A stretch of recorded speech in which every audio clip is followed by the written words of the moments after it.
What's up guys, it's Aaron from Aaron Anderson Photography. Welcome to the second episode of Matching Light for Composite Photography. Today, we're in the studio and we're going to show you how to match up your lights and create the perfect images in studio to put into your composite backgrounds. There's a couple things you want to think about when setting up your studio for composite.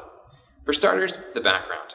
I typically use gray because it can be lightened or darkened and even colored in post-production really easily. The second thing you really want to think about is the modifier. In this case, we're simulating an overhead light, and to do that, we're using a beauty dish. It has great control over the spill, but is still soft enough. If you have questions about which modifier you should be using, check out our tutorial. Light modifiers for composite photography. Light modifiers for composite photography, and it'll give you a better idea of which ones to use in which scenario.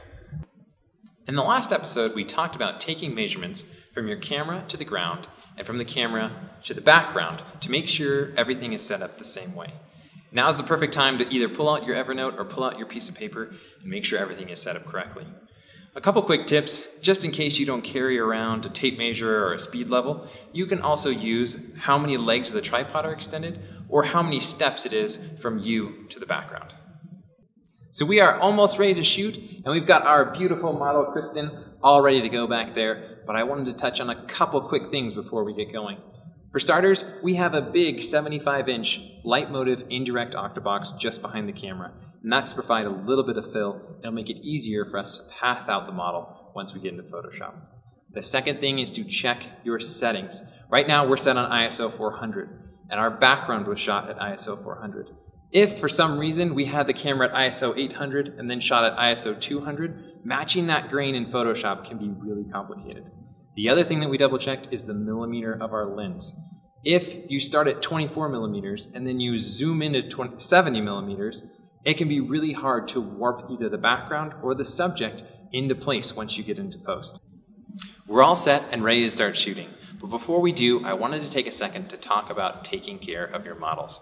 In this shot, we're going to make it look like Kristen is levitating up off the ground, and in order to do that, she has to hold her legs up and her head up. To help her out, we have Savannah over there, and she's just going to put her hand behind her head to relieve the muscle tension in her neck, and also to make it so she can hold that pose while we're shooting. Let's get started. Okay, ready? Here we go. 1, 2, 3. Awesome. Okay, so these are looking great, and I'm going to pop up a screenshot so you guys can see. But one thing to keep in mind is keep shooting. The more images you take, the more options you have. And you can take the legs from one shot, a dress from one shot, a hair from another shot. And that's the beauty of composite photography, is creating the image that you're imagining. Alright guys, that's going to do it for this episode. Huge thank you to my model Kristen, my assistant Savannah, and Brent.